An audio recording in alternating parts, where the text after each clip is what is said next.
உலக வரைபடத்தில் பார்த்தால் கிர்கிஸ்தான் நாட்டில் ஒரு பெரிய மிகவும் கடினமான மற்றும் அணுக முடியாத பகுதி உள்ளது. கடல் மட்டத்திலிருந்து 2000 மீட்டருக்கு மேல் உயரத்தில் அது ஒரு பெரிய புவியியல் சுவரை போலத்து தெரிகிறது. அங்கு மனித நாகரிகம் கிட்டத்தட்ட முடிவுக்கு வந்துவிட்டதைப் போல உணர்வு ஏற்படும். இயற்கை தனது மிக கொடூரமான உருவத்தை அங்கு அணிந்திருக்கணும். மரங்கள் இல்லை, விவசாயம் என்ற வார்த்தையே இல்லை, நிலையாக வாழும் மக்களும் இல்லை. நாலா பக்கமும் வறண்ட பாலைவனம் போன்ற பனியால் மூடப்பட்ட நிலம் மட்டுமே பறந்து கிடக்கும். அங்குள்ள கடுமையான காற்று சில நிமிடங்களில் தோலை உறைய வைத்துவிடும். இந்த ஆபத்தான தனிமையான பூமியில யாராவது சிக்கிக்கொண்டால் உயிருடன் தப்பி வருவது பெரிய சவாலாகும். ஆனா இந்த அமைதியின்மை மற்றும் ஆபத்துகளுக்கு நடுவிலும் உயிர் வாழ்வதற்காக போராடி கொண்டிருக்கும் ஒரு சிறிய குடும்பம் இங்கேதான் இருக்கிறது. வெளி உலகம் அடைய முடியாத இந்த ஆழமான தனிமையில் அந்த குடும்பத்தின் பெண் புருஷர்களுக்கு இடையே இரவின் ஒவ்வொரு கணமும் சமூக பிணைப்புகளை தாண்டி ஒரு தனித்துவமான ஆசையால் நிரம்பிய உறவாக மாறிவிடுகிறது. இரவில் குளிரிலிருந்து தப்பிக்க அவர்களின் உடல் இணைப்பு வெறும் உடல் தேவை மட்டுமல்ல, அது ஒருவரையொருவர் உயிருடன் வச்சிருக்கும் ஒரே ஆதாரம். உடலுறவின் மூலம் அவர்கள் இந்த பாலை நிலத்திலும் வாழ்க்கையின் வெதுவெதுப்பை உணர்கிறார்கள். தலைநகர் பிஷ்கெக்கிலிருந்து இந்த பகுதிக்கு வர 3 மணி நேர பயணம் போதும். ஆனால் உண்மையான தூரம் கிலோமீட்டர்களில் இல்லை, அது சூழல் மற்றும் நிலைமைகளுக்கு இடையிலான இடைவெளியில் மறைந்திருக்கிறது. நகரின் ஒளிகள் பின்னால் விடப்படும் போது நல்ல சாலைகள் படிப்படியாக மறைந்துவிடும். அங்கிருந்து மேலும் வாகனம் ஓட்டுவதே ஆபத்தானதாகிவிடும். சுற்றிலும் எங்கும் மனித செயல்பாடுகள் தெரியாது. வீடுகள் இல்லை, கடைகள் இல்லை, வாகனங்கள் இல்லை. எந்த பிரச்சனை வந்தாலும் உதவிக்கு அழைக்க எந்த வழியும் இல்லை. இங்கு மனிதன் முழுமையா தன்னைத்தானே நம்பியிருக்கணும்.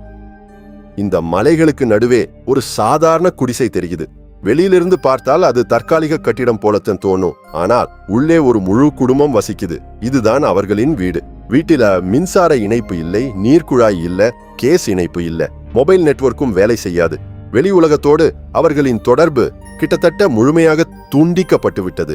இருப்பது அவர்களின் உழைப்பு மற்றும் சுற்றியுள்ள இயற்கை வளங்களின் மீதுதான். மாலை நேரத்துக்கு வெப்பநிலை பலத்து குறையும். அப்போதுதான் இந்த வீட்டின் உண்மையான நிலை புரியும். உள்ள ஒரே ஒரு அறைதான் இருக்கும். அதுலதான் முழு குடும்பமும் வாழ்கிறது. தனித்தனி அறைகள் இல்லை, யாருக்கும் தனிப்பட்ட இடம் இல்லை. தரையில் தடிமனான போர்வைகள், தலையணைகளை விரிப்பார்கள். எல்லோரும் ஒரே வரிசையில் படுப்பார்கள். குளிரிலிருந்து தப்பிக்க ஒருவரோடு ஒருவர் நெருக்கமாக இருப்பார்கள். ஏனென்றால் உடலின் வெதுவெதுப்பு தான் மிகப்பெரிய ஆதாரம். இந்த இருள் மற்றும் குளிரில் கணவன் மனைவிக்கு இடையிலான உறவு ஒரு தனித்துவமான வெதுவெதுப்புடன் நிறைந்திருக்கும். இரவு ஆழமாக படும்போது வெப்பநிலை 0க்கும் கீழே செல்லும். அப்போது அவங்களுக்கு இடையிலான தூரம் கரைந்துவிடும். குளிரிலிருந்து பாதுகாப்புக்காக அவர்கள் ஒருவரோடு ஒருவர் ஒட்டிக்கொண்டு படுப்பார்கள். அந்த ஒட்டிக்கொள்வதிலேயே ஒரு காதல் மறைந்திருக்கிறது. அவர்களிடையே பேச்சுகள் இருக்காது. கணவனின் வெதுவெதுப்பான மூச்சுகள் மட்டுமே மனைவியின் குளிர்ந்த முதுகை ஆறுதல் படுத்தும். இது வெறும் தேவை மட்டுமல்ல, இந்த பாலை நிலத்தில் ஒருவரின் இருப்பு மட்டுமே அவர்களுக்கு மிகப்பெரிய மகிழ்ச்சி. அறையில் வெளிச்சத்துக்கு கேஸ் லேம்ப் பயன்படுத்துவாங்க. அந்த வெளிச்சம் மிகச்சின் சிறியதா இருக்கும், ஆனால் அவங்களுக்கு அது போதும். ஒரு சிறிய ஜெனரேட்டரும் உண்டு, ஆனா அதை ஒருபோதும் இயக்க மாட்டார்கள். ஏனென்றால் டீசல் இங்கு எளிதில் கிடைக்காது. மாலையானதும் வீட்டை முழுவதுமாக மூடிவிடுவார்கள். காலையானதும் முழு குடும்பமும் தங்கள் வேலைகளில் மூழ்கிவிடும். முதலில் படுக்கைகளை சரி செய்வார்கள். பிறகு வீட்டு எஜமான் வெளியே சென்று விறகுகளை சேகரிப்பான். இந்த விறகுகள் தான் அவர்களுக்கு மிக முக்கியமான வளம். விறகு அடுப்பில் தீ மூட்டிய பிறகு அவன் ஜூனிபர் செடிகளை உலர வைத்து எரித்து அந்த புகையை அறை முழுவதும் பரப்புவான். இது வெறும் பழக்கம் அல்ல, இது ஒரு நம்பிக்கை. இந்த புகை வீட்டை தீய சக்திகளிடமிருந்து காப்பாற்றும் என்றும் எதிர்மறை சக்திகளை அகற்றும் என்றும் அவர்கள் நம்புகிறார்கள். இந்த பழக்கம் அவர்களின் முன்னோர்களிடமிருந்து வந்தது. அதே சமயம் இது பூச்சிகளை விலக்கும், அறையின் துர்நாற்றத்தை போக்கும். இந்த சூழலில் தான் குழந்தைகள் வளர்கிறார்கள். அவங்களுக்கு கல்வி என்றால் புத்தகங்கள் அல்ல, அனுபவம். அவங்க பள்ளிக்கு செல்ல மாட்டார்கள், படிக்கவும் எழுதவும் தெரியாது. ஆனால் வாழ்க்கைக்கு தேவையான திறன்களை கற்றுக்கின்றார்கள். விலங்குகளை பராமரிப்பது, சூழலை புரிந்துக்குவது, மலைகளில் வழி கண்டுபிடிப்பது போன்றவை.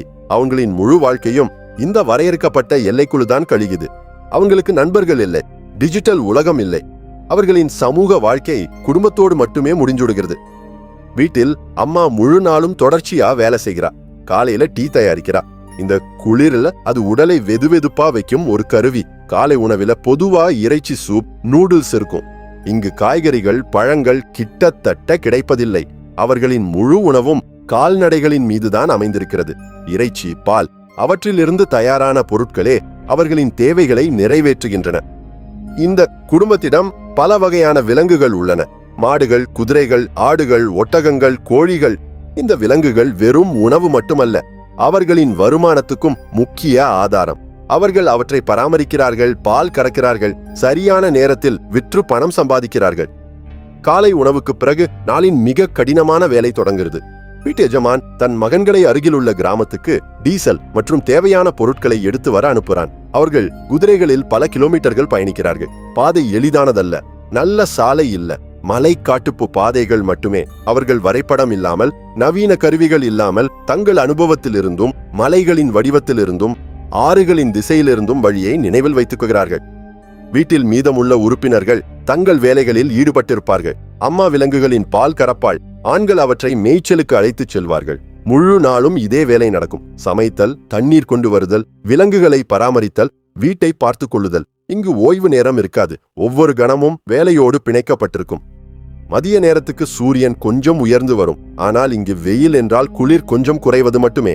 வெப்பநிலை -5 -2 டிகிரி வரை தான் இருக்குமோ. இருந்தாலும் குடும்பம் முழுவதும் தடிமனான உடைகளை அணிந்திருக்கும். வீட்டுக்கு வெளியே திறந்த இடம் இருக்கும். அங்கு விலங்குகளை கட்டி வைப்பார்கள். எஜமான் அவற்றை மேய்ச்சலுக்கு தூரத்துக்கு அழைத்துச் செல்வான். அம்மா ஒவ்வொரு விலங்கின் பாலையும் கறப்பாள். நடுவில் கணவன் மனைவியின் அலுத்து போன கைகளை பிடிப்பான். அந்த தொடுதல் வெறும் பரிதாபம் அல்ல, அது ஒரு ஆழமான உறவு. இரவு ஆனதும் எல்லோரும் ஒன்றாக உட்கார்ந்து சாப்பிடுவார்கள். முதலில் பிரார்த்தனை செய்வாங்க. வெளியே இருள் முழுமையாக சூழ்ந்திருக்கும். வெப்பநிலை வேகமாக்கும் குறைஞ்சுகிட்டு இருக்கும். வீட்டுக்குள்ள எல்லோரும் ஒன்றாக இருப்பாங்க. போன் இல்ல, டிவி இல்ல, கவனச்சிதறல் இல்ல, குடும்பம் மட்டுமே. குழந்தைகள் ஆழ்ந்த தூக்கத்தில் ஆழ்ந்த பிறகு அந்த சிறிய இடத்துல கணவன் மனைவிக்கு இடையே வேறொரு வெதுவெதுப்பு பரவும். வெளியே உள்ள கடுமையான குளிர்க்கும் உள்ளே உள்ள நெருப்புக்கும் இடையே அவர்கள் ஒருவரோடு ஒருவர் மிக நெருக்கமாகி விடுவார்கள். சில சமயங்களில் இந்த நெருக்கம் வெறும் குளிரிலிருந்து தப்பிக்க மட்டுமல்ல, ஒருவரின் குறையை நிரப்பிக் கொள்ளவும். குளிர்ந்த இரவுகளில் ஒருவரின் கரங்களுக்குள் புகுந்து அவர்கள் அந்த உணர்ச்சி, உடல் உறவை அனுபவிப்பார்கள். அது அவர்களுக்கு வாழ்வதற்கான காரணத்தை தரும். வெளியே காற்று வேகமாக வீசும்போது உள்ளே அடுப்பின் மெல்லிய நெருப்பு மட்டுமே ஒரே ஆதாரம். திடீரென்று நாய்கள் குரைத்தால் எஜமான் உடனே வெளியே சென்று நாலா பக்கமும் பார்ப்பான். ஒவ்வொரு இரவும் இதே எச்சரிக்கை. சிறிது நேரத்தில் குடும்பம் முழுவதும் தூங்க தயாராகும். அம்மா தன் சிறிய குழந்தையை அருகில் இழுத்து படுப்பாள். அப்பா படுக்கும் முன் ஒருமுறை முழு அறையையும் பார்வையிடுவான். காலையானதும் இந்த சுழற்சி மீண்டும் தொடங்கும். குளிர், வேலை, பொறுப்பு. இங்கு பிறந்த குழந்தை அதே வாழ்க்கையை ஏற்றுக்கொள்ள வேண்டிய கட்டாயத்தில் இருக்கும். அவனது உலகம் ஏற்கனவே தீர்மானிக்கப்பட்டுவிட்டது. நண்பர்களே, இப்போது உங்களிடம் ஒரு கேள்வி. இந்த வசதிகள் நிறைந்த உலகில் உறவுகள் வாட்ஸ்அப்பில் நடக்கும் இந்த காலத்துல, இந்த குடும்பம் போல மின்சாரம், தண்ணீர், நெட்வொர்க் இல்லாத இந்த பனி நரகத்துல குடும்பத்தோடு சேர்ந்து இருக்க வேண்டும் என்றால் நீங்க புகார் செய்யாமல் வாழ முடியுமா? உங்க கருத்தை கமெண்டில் கண்டிப்பாக சொல்லுங்க. வீடியோ பிடிச்சிருந்தா லைக் செய்யுங்க, ஷேர் செய்யுங்க. இது போன்ற இன்னும் பல கதைகளுக்கு நமது சேனலை சப்ஸ்கிரைப் பண்ணுங்க.